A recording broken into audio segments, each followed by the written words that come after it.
Hello, hello, hello. What is up, everybody? This is it. We're live. This is the first live stream for Indy Mogul. Hello. I don't think anybody's here yet, but how you doing? I'm going to share this out. This will hopefully be the first of many of these. I'm going to tweet this real quick. We're live.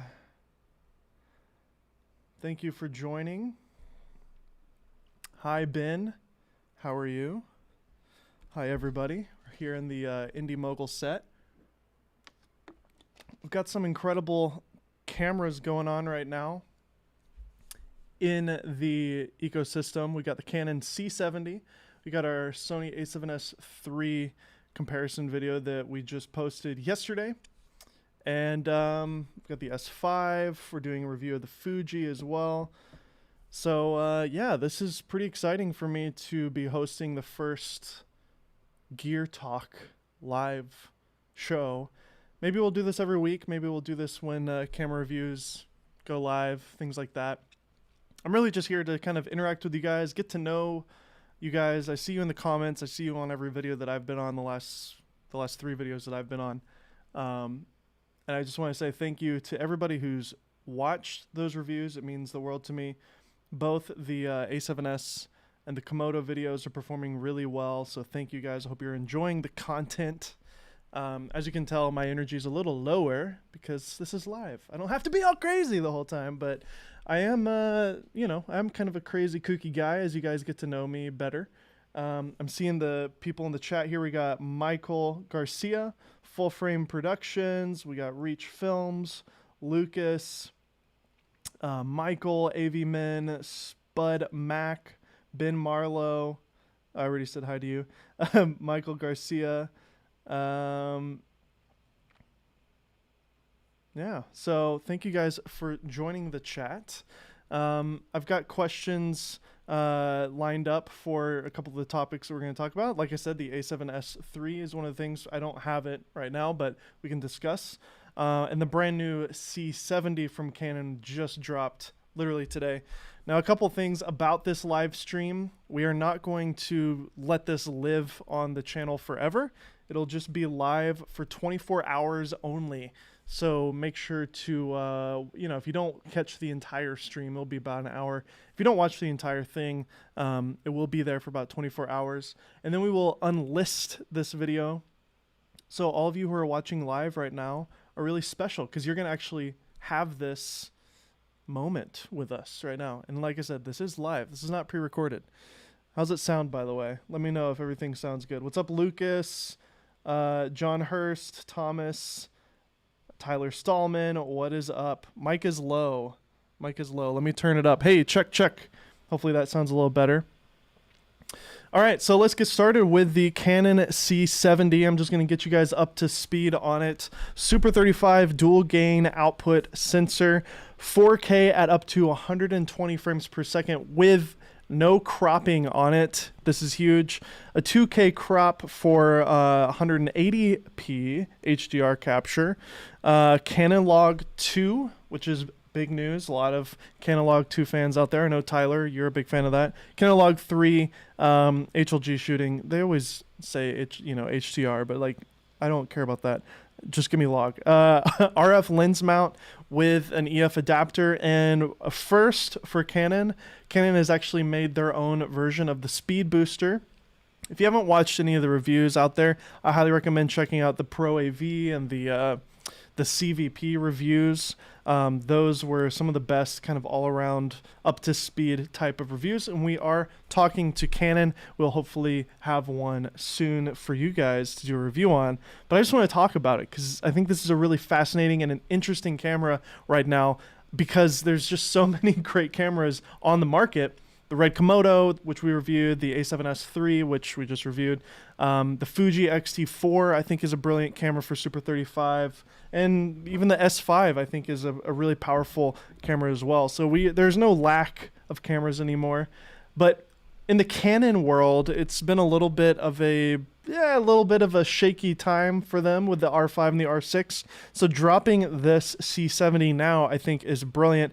I kind of wish they dropped it a couple months ago when the R5 debacle was going on, because I feel like a lot of the hate they would have received would have been like diverted. But the C70 to me looks like the C100 Mark III that we were always wanting. And honestly, I do not know why they didn't just call it the C100 Mark III, because I mean, it doesn't have to look like a C100 to call it a C100. I mean, the 500 and the 300 Mark, the 500 Mark II and the 300 Mark III, they both have a new form factor than the older ones. So I don't know. I feel like the brand recognition for the C100 line would work better here, but it is what it is. I don't know the reason for that. We got built-in Indies, auto ISO. I talked about this on my Twitter. It's something that a lot of content creators care about. A lot of professionals definitely don't want to use auto ISO. I use it on occasion. I find it useful when you're doing vlogs, run and gun type of stuff. You just don't want to have to think about adjusting your ISO all the time. And if it's an intelligent type of ISO ramping, then it won't be too bad. And I've always felt like Canon has good auto intelligent settings here. So if you guys have any questions about the C70, put them in the chat and do @Indy Mogul, and then that way it'll just show up nice, bold, and yellow. Otherwise, you guys can have conversation, within the chat with yourselves if you would like. Let's see. Numono, Jay Kubit, Lucas, Michael, Aaron Walker, C200 Mark II. Yeah, I mean, honestly, it is a C200, but I feel like it wouldn't be a C200 because it doesn't have the raw capability in it. There is no auto ISO in the Canon log. I just saw Ben mention that. And no, we don't have auto ISO. It feels awkward. Like, I can't figure out where to put my hands. Just like put them like this, I guess. I don't know.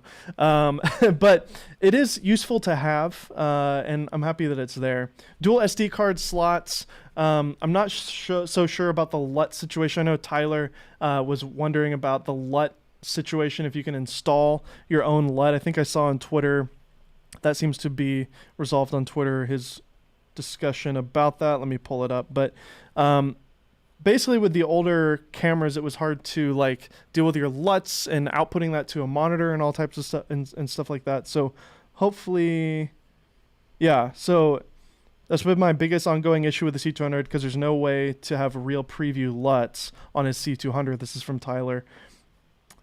And I think it says it's crippled a little bit. The onboard monitors are always a little bad. Anyways, you could look at Tyler Stallman's tweets about that if you want.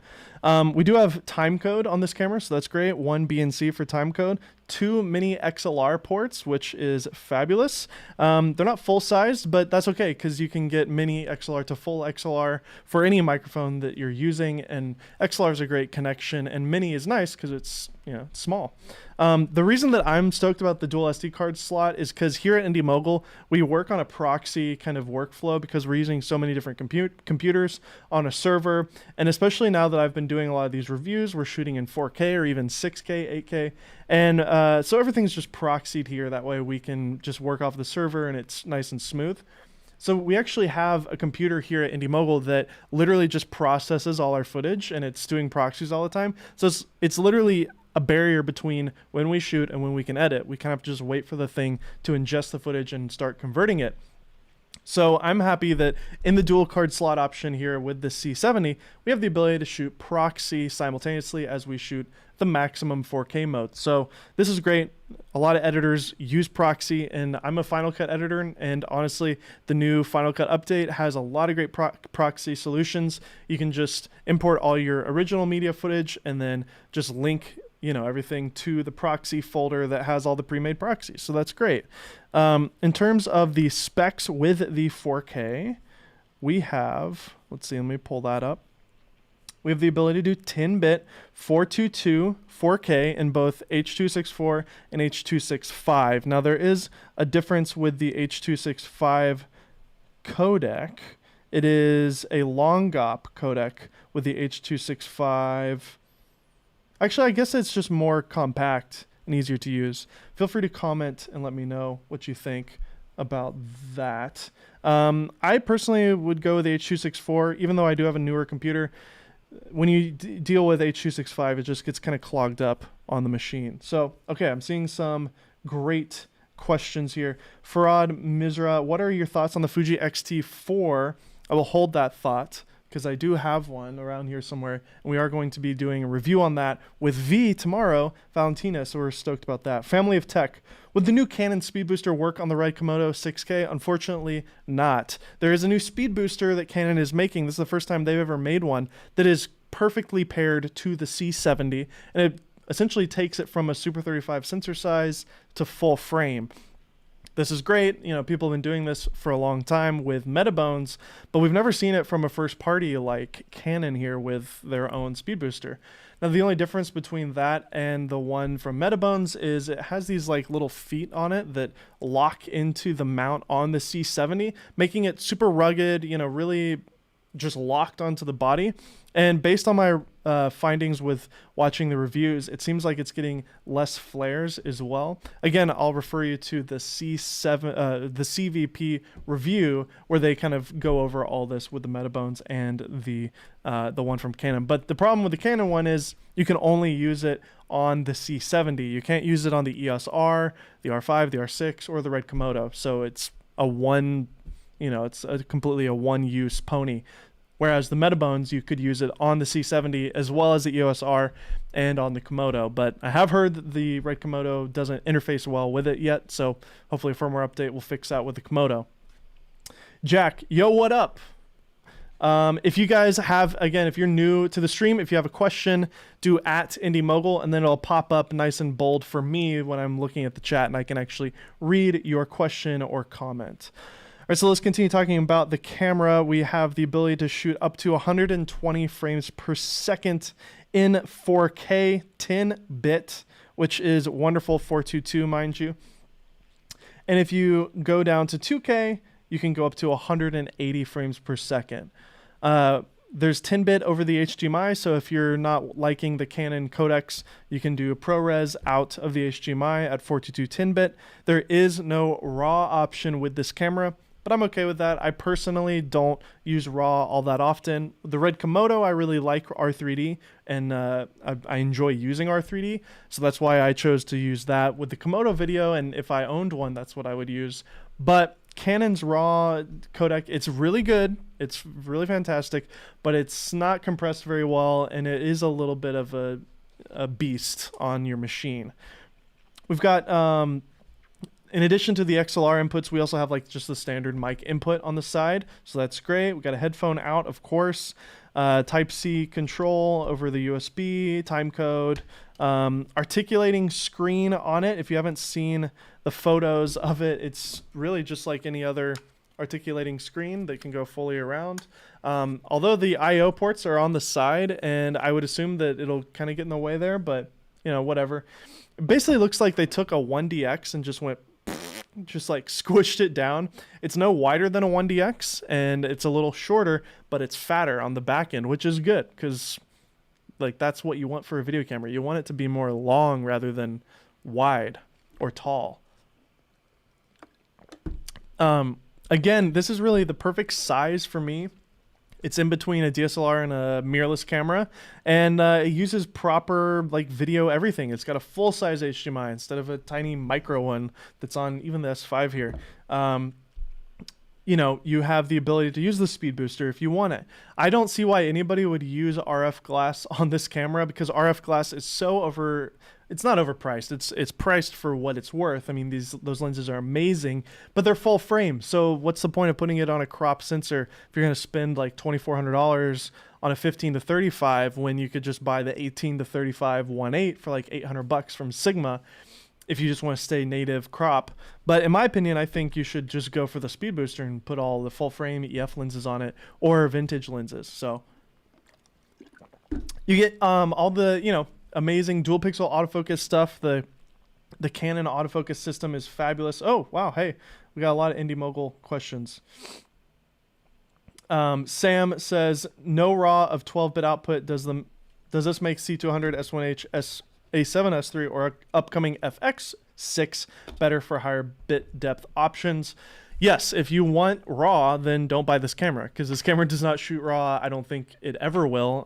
They're not saying that it is going to have like a firmware update or anything like that. It's not going to happen. So this is not a RAW shooting camera.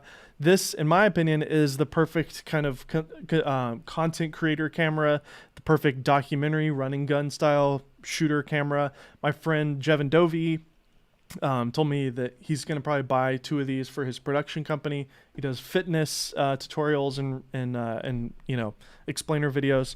So it's really just a great upgrade from a C100 Mark II or even the C100 if you're still shooting on one. This is what I wanted a C100 to be. I don't really care about RAW, and the C200 is really a RAW camera. Like, it can shoot 8-bit 4K, but it's 420 8-bit internal. It's ridiculous. Like, I can't believe they shipped it with that, but they did. And now the C70 is giving us 10-bit 422 4K. And if you watch the review from CVP, they do a head-to-head next to the C200. And this camera is much better in low light. If you weren't familiar, the C70 actually has the same sensor in it as the C300 Mark III, like the super expensive, big, beefy boy. So really the only reason you would get the C100 or the C300 Mark III is if you need the RAW and some of the Pro I/O on it.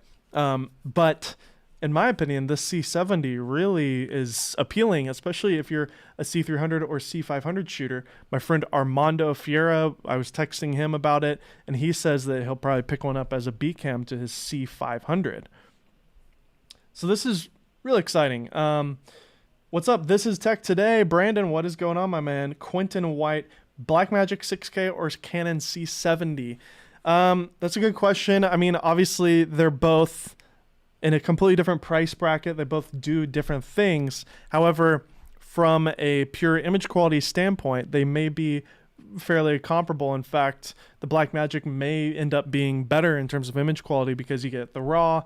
Blackmagic's, you know, color science is really great, but you lose out on the built-in NDs. You lose out on the super long battery life, the build quality of it, the flip-out selfie screen, the dual pixel autofocus. It's just not in the same category because they're different cameras. So image quality wise though, I'm sure they're very comparable. One may beat out the other. Canon is going to just have that kind of iconic Canon look that you can't get really with anything else. Michael Avman asks, will the update to the AF on the S line improve the current S1H?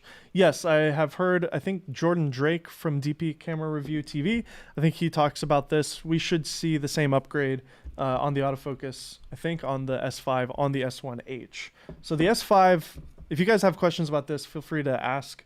I feel like I did a little bit of a disservice on the review that I did. I was kind of harping on it because we had the a7S III, and I realized that a lot of people were more excited about the a7S III versus the S5, which is definitely still the case. But I don't want you guys to get the bad idea. If you watched my S5 review, I do think this is a wonderful camera. It's just a little too late. I think that when you look at the lineup here, especially now with the C70, with the a7S, you know, there's a lot of great options out there. But at this price point, the $2,000 price point, it's hard to beat. I mean, this is really a full-frame GH5, which is very cool.